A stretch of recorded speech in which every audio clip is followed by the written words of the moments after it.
When the global defense grid of Kareth 9 went completely black, the invaders thought they had won a silent victory. They thought a human marine without radar, targeting systems, or high-tech weapons was just blind meat in the dark. They were dead wrong. Because when you strip away a human's technology, you don't make them helpless, you make them feral. And we didn't need a network to hunt. We just needed a copper wire, a massive speaker, and the heaviest track on the playlist. ACT-1, the SIEG Chapter 1, The Cold Horizon. The wind coming off the northern plateau didn't howl, it scraped. It carried a fine, metallic iron dust that pinged rhythmically against the composite plating of David Miller's helmet like hand-flung sand against corrugated iron. He stood on the edge of the eastern observation gantry at 0530, his combat boots locked into the steel lattice, grating to steady himself against the 40-knot gusts. The horizon was a slow, jagged bleeding of purple into orange, throwing long shadows across the rust-colored bedrock of Kareth 9. He lifted his right wrist, checking the tactical HUD built into his sleeve liner. The digital interface flickered crisp and green against the dark air, displaying 9 steady heartbeats. Okafor. Miller muttered into his collar mic, his voice raspy from the grit. Talk to me. The sensors are clear, but the back of my neck has been itching since 0300. Deep within the reinforced core of the prefab bunker, Corporal Yemi Okafor didn't reply immediately. The only sound over the short-range comms was the furious, erratic clacking of a physical keyboard. Sarge, the satellite relays and local grids are reporting nominal signatures. Okafor's voice finally cracked through the static filter. The Accord surveillance network says we're entirely alone for 200 kilometers. But the automated military traffic from Sector Command just dropped 60% in volume. The packets are still arriving on schedule, but they're empty. Someone is mimicking the network's heartbeat. Miller's hand dropped to the physical charging handle of his rifle, his knuckles tightening against the cold steel. He stopped looking at his wrist display. He looked out into the open gravel plain. The knot in his skull wasn't a premonition. It was the raw reflex of a Marine recognizing the specific, suffocating quiet that always precedes a breach. Chapter 2, The Mess Hall Line. Inside the prefab mess hall, the air was thick with the smell of scorched synthetic rations and the heavy hum of an overworked ventilation system. Put the fork down, Diaz.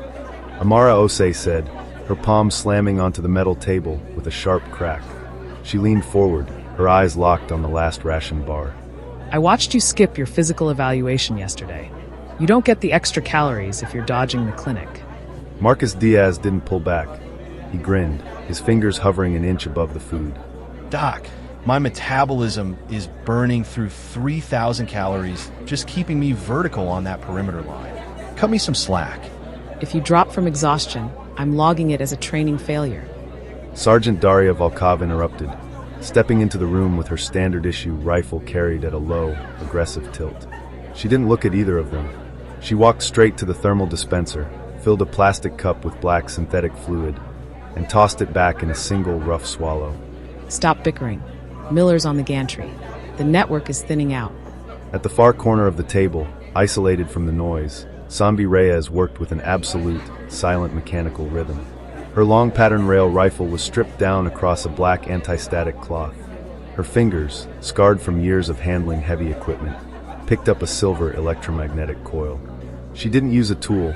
She used the tip of her fingernail to scrape a speck of iron dust from the groove of the primary accelerator rail.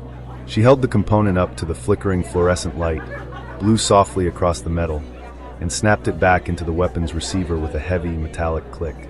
Beside her, James Bricks, Nakamura was a wall of muscle that seemed entirely too massive for the narrow plastic chair beneath him. His 42-kilogram rotary support gun was propped against the bulkhead behind him, its 6 thick barrels cold and dark.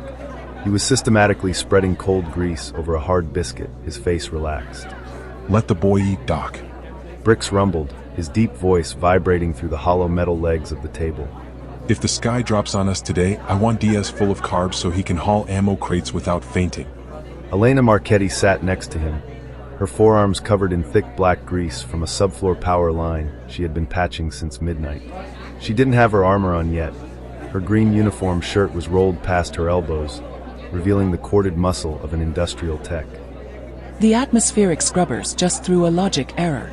Marchetti said, cleaning her fingers with a coarse rag. The main intake valve closed itself for 3 seconds at 0300. No command log. No override. The room went completely silent. The joke died on Diaz's lips. He slowly pulled his hand away from the table and reached down, his fingers curling around the textured grip of the sidearm holstered against his thigh. Chapter 3. The Falling Dark. The base didn't shake when the strike hit. It froze. Miller was halfway down the iron stairs leading from the observation gantry when his tactical HUD didn't just flicker, it vanished.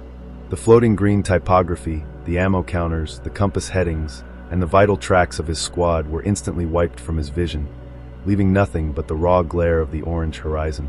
He stumbled, his boot catching on the edge of a step as his brain tried to adjust to the sudden loss of data. Then, the low-frequency hum of the base's primary generator stopped. It wasn't a gradual spin down, it was an instantaneous mechanical death. The white fluorescent strips in the ceiling went pitch black, plunging the interior corridors into an absolute, suffocating darkness that lasted for 2 agonizing heartbeats.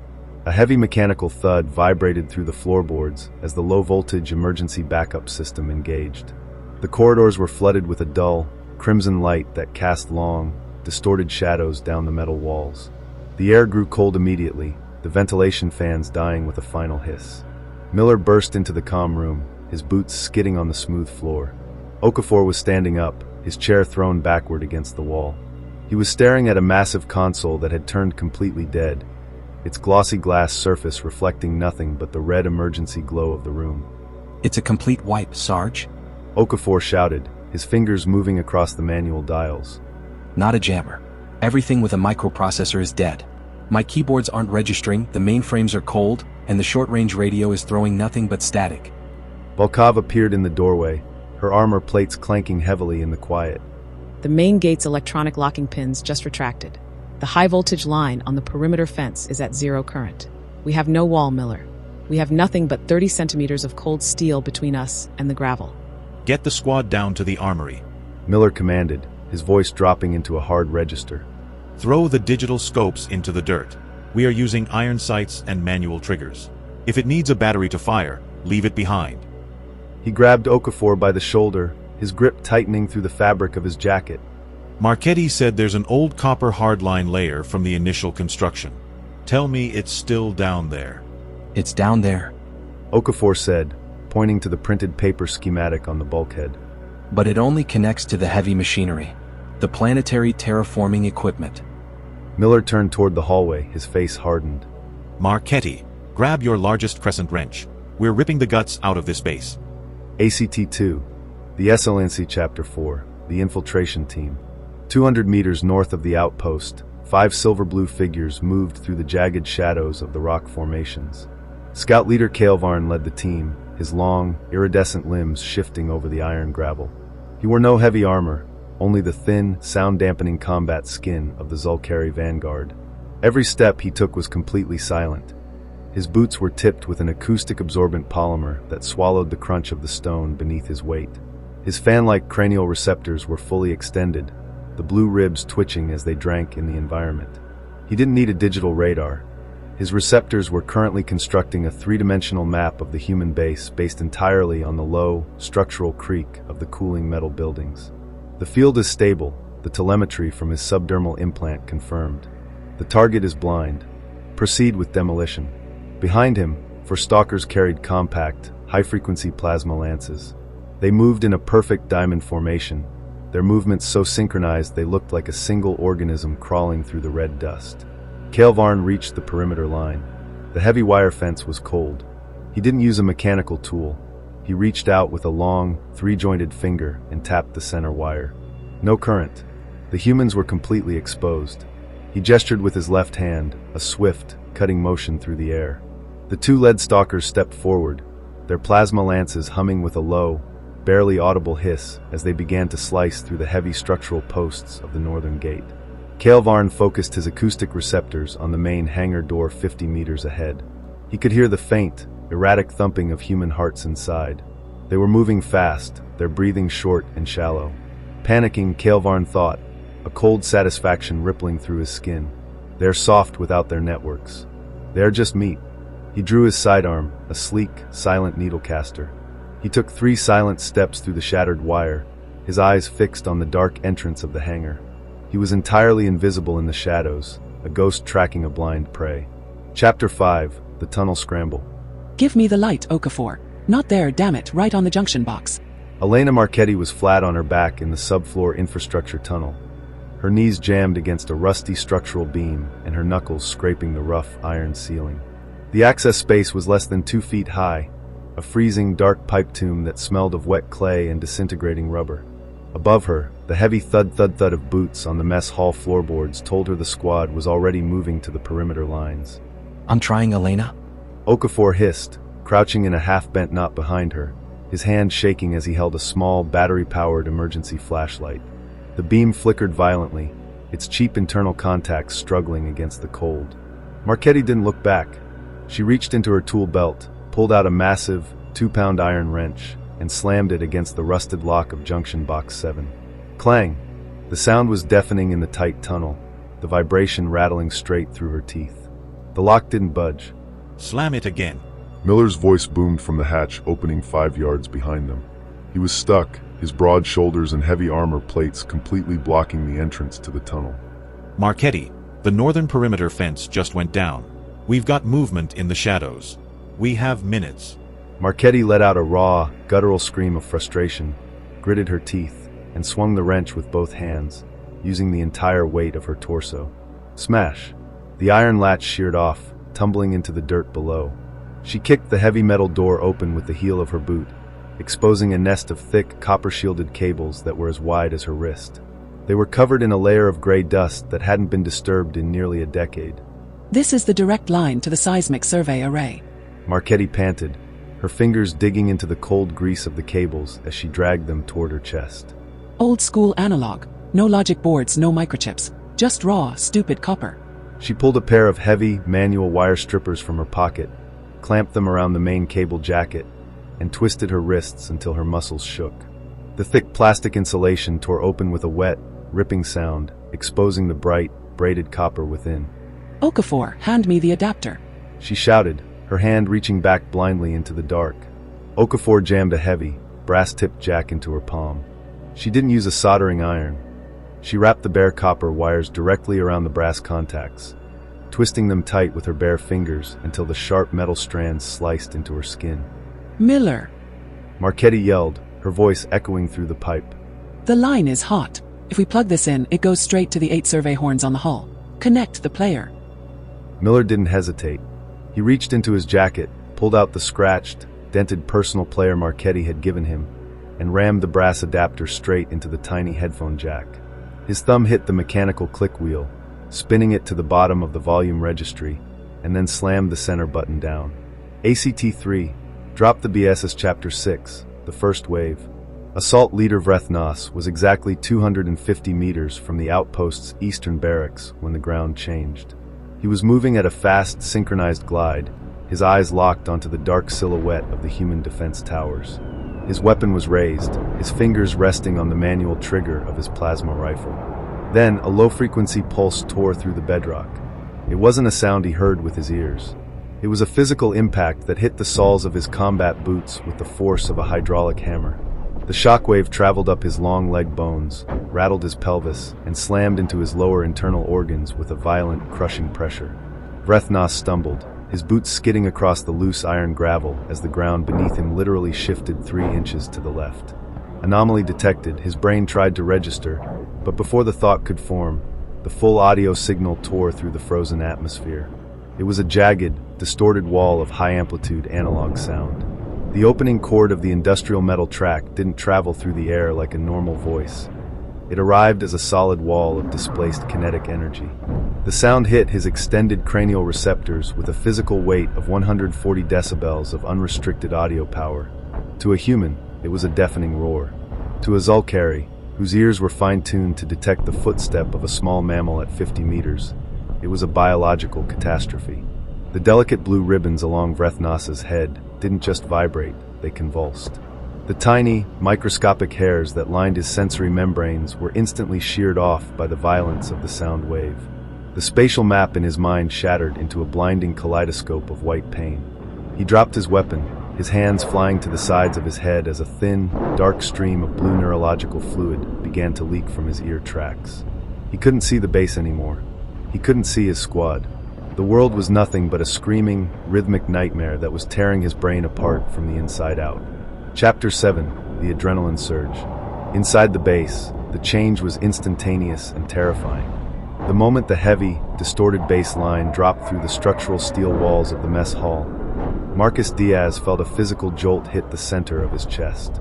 It felt like his heart had been hooked up to a vehicle battery. His pupils dilated until his eyes were almost entirely black. The low, red emergency light of the corridor didn't look dim anymore. It looked like a violent, hyper-vibrant crimson that burned into his retina. The slow, sluggish feeling of the morning cold vanished, replaced by a sudden, intense heat that made the sweat break out across his forehead. He didn't walk out of the room.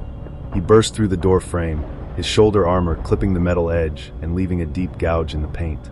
He didn't feel the impact. He didn't care. Beside him, Brix Nakamura let out a low, guttural roar that was entirely lost beneath the scream of the exterior speakers. He gripped the carrying handle of his 42-kilogram rotary gun with his right hand and the forward stock with his left. He didn't use the support harness. He didn't look for a mounting tripod. His biceps swelled against the fabric of his sleeves, the veins standing out like thick cords as he lifted the massive weapon entirely free of the rack, holding it across his chest as if it were a standard carbine. Perimeter breach, northern gate. Volkov's voice came through the hardwired intercom, but it was barely a whisper against the music. They ran down the red-lit corridor, their boots slamming into the steel floorboards in perfect, unintentional sync with the heavy, crushing rhythm of the drums vibrating through the base's iron skeleton. They weren't a modern tactical unit anymore. They were a pack of wolves that had just smelled blood in the snow. Act 4, The Battlefield plays Chapter 8, The Hangar Fight. Scout leader Kaelvarn was flat on his stomach on the concrete floor of the storage hangar. His hands locked around his skull in an effort to stop the vibration from liquefying his brain. His 4 stalkers were scattered around him, their silver-blue bodies twisting erratically against the floorboards like fish thrown onto dry land. The hangar doors didn't open cleanly. They were slammed open by a massive, physical impact from the inside. Brix Nakamura came through the gap first. He didn't check his corners. He didn't take cover behind the stacks of metal cargo containers. He walked straight into the center of the floor, his face contorted into a wide grin. The first stalker tried to raise its plasma lance, its hands shaking violently as it fought the acoustic overload. Brix didn't even aim. He squeezed the manual trigger of the rotary gun. The 6 barrels spun into a blur with a high-pitched, mechanical shriek that cut through the base. A solid wall of high-velocity lead tore across the hangar floor, chewing through the concrete, throwing up a blinding cloud of gray dust and stone chips. The kinetic slugs hit the first stalker square in the torso, the impact lifting the alien's light body 3 feet into the air and slamming it against the metal bulkhead behind it, leaving a massive smear of dark blue fluid across the gray paint. Kaelvarn forced his eyes open, his vision blurry and swimming in a sea of red pain. He reached for his needlecaster, his fingers slipping on the smooth grip. Before his hand could close around the weapon, a heavy, iron-toed combat boot descended onto his wrist with a sickening crunch. Miller was standing over him. His helmet was off, his face red and slick with sweat, his jaw clenched so tight the muscles were jumping beneath his skin. He didn't speak. He didn't offer a surrender sequence. He lowered the barrel of his manual service shotgun straight toward Kaelvarn's chest and pulled the trigger. The blast was a flash of white fire in the dim hangar, the heavy buckshot tearing through the alien's light combat skin and ending the scout's torment instantly. Chapter 9, The Ridge Run. Out on the open gravel plain, Sanvi Reyes was moving at a pace that defied every manual in the colonial registry. She was sprinting directly up the steep, jagged slope of the eastern ridge, her boots kicking up showers of red mineral dust behind her. She had her long pattern rail rifle held tight against her side, her thumb resting on the heavy mechanical safety switch. At the top of the ridge, a group of 3 Zulkari shock troopers were trying to construct a heavy plasma mortar.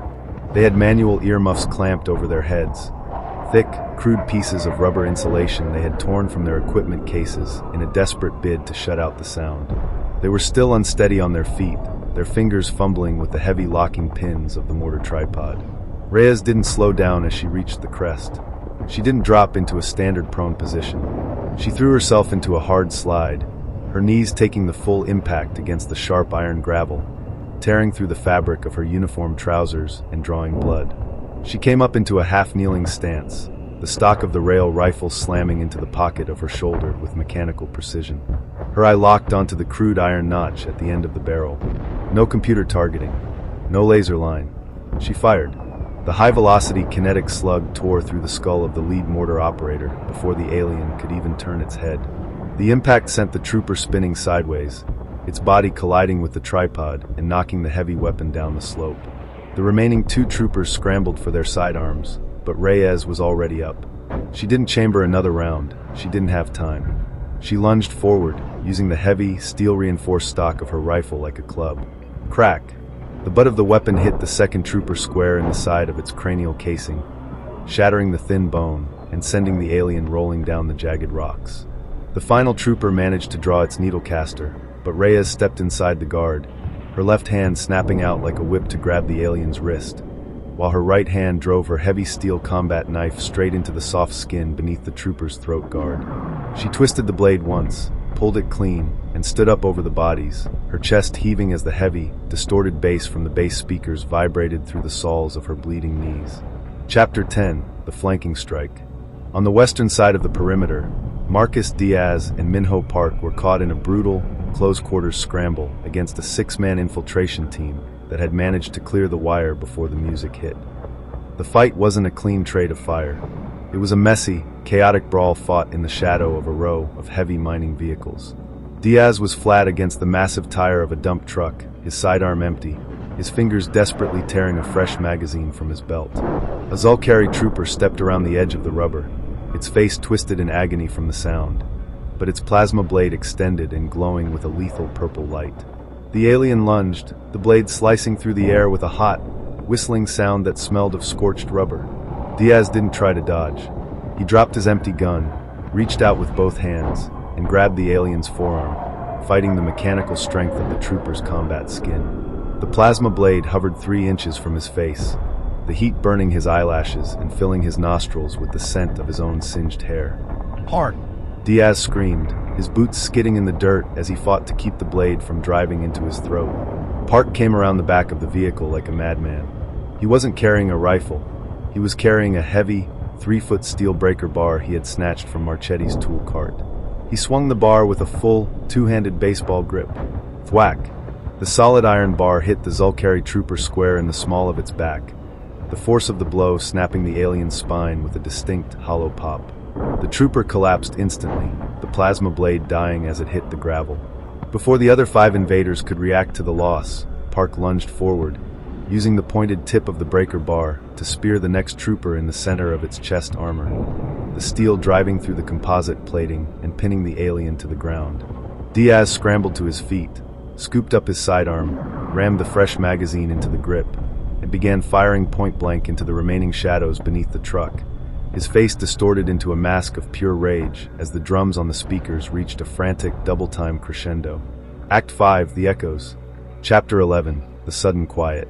The music stopped on a dead beat. The silence that followed didn't feel like the end of a song. It felt like a physical blow. The sudden absence of the 140 decibel pressure wave left every human ear in the base singing with a high, painful squeal that sounded like a boiling kettle. The cold wind of Kareth, 9 instantly rushed back into the void, its low, hollow hiss scraping across the blood-stained gravel of the plateau. Miller stood in the center of the northern breach, his hands loosely wrapped around the barrel of his smoking shotgun. Slowly, the red glare in his vision began to recede, leaving his eyes feeling raw and dry. His breath came in ragged, painful gasps, his chest aching from the sheer volume of air he had been burning through during the fight. His knees began to tremble, the sudden, violent drain of adrenaline leaving his leg muscles feeling as cold and hollow as old pipe iron. He looked down at his hands. They were shaking violently, the skin across his knuckles split and bleeding from where he had hit a trooper's chest plate. He didn't feel the pain yet, but he could see the fingers twitching uncontrollably against the steel of his weapon. Around him, the rest of the squad was collapsing in place. Reyes didn't walk back down the ridge. She stumbled down, her boots dragging heavily through the dirt, her long pattern rifle carried by its strap like a dead weight. She didn't look at Miller as she passed. She walked straight to a low concrete barrier, dropped onto the stone, and buried her face in her blood-stained hands, her shoulders shaking as her nervous system tried to reset itself. Bricks Nakamura was sitting flat on the ground next to the hangar doors, his back leaned against the metal bulkhead. The 42-kilogram rotary gun lay across his lap, its barrels still ticking softly as the hot steel contracted in the freezing air. His massive arms were hanging limp at his sides, the muscles twitching with involuntary spasms. Doc. Bricks croaked, his voice sounding thin and broken in the open air. Tell me you've got something for the headache. Osei didn't answer immediately. She was crouching over a wounded mine worker 10 yards away, her hands covered in biofoam as she worked to seal a jagged shrapnel wound in the man's thigh. Her movements were slow, her face pale and drawn under the gray dust. Chapter 12, The Ledger. 30 minutes later, the base's automated systems flickered back to life with a series of high-pitched digital chimes. The green monitors in the comm room flared with scrolling data streams, and the personal HUDs inside the Marines' helmets boot-sequenced with clean, sterile typography. Okafor sat at his console, his fingers moving slowly across the keyboard. The mechanical clacking sounded small now, entirely ordinary. Miller walked into the room, his field jacket thrown over one shoulder, his chest bare beneath his armor plates where Osei had applied a series of thermal medical patches to his bruised ribs. Talk to me, Yemi. Miller said, his voice a low, gravelly rumble. The orbital fleet is gone, Sarge. Okafor said, not looking up from the screen. The Eternal Logic cleared the upper atmosphere 10 minutes ago. They're running for the sector line at maximum burn.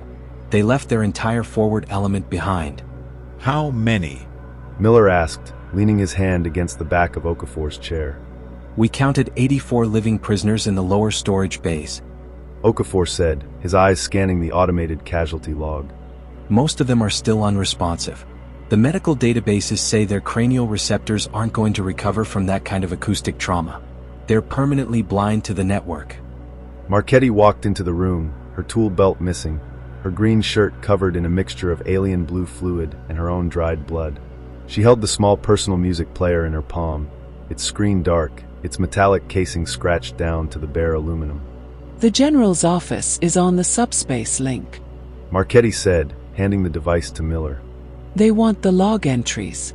They want to know how 9 Marines held a reinforced mining asset against a vanguard division without a functional defensive grid. Miller looked down at the tiny, obsolete piece of human history resting in his hand. He turned it over once, feeling the cool weight of the metal against his torn knuckles. Tell them it was an analog backup procedure. Miller said softly. Log it as a localized tactical resonance deployment. Keep it simple. Marchetti looked at him, a faint, tired smile touching the edge of her grease-stained lips. And the track name? Leave it out. Miller said, sliding the player into his pocket. The General doesn't need to know what we listen to when the lights go out.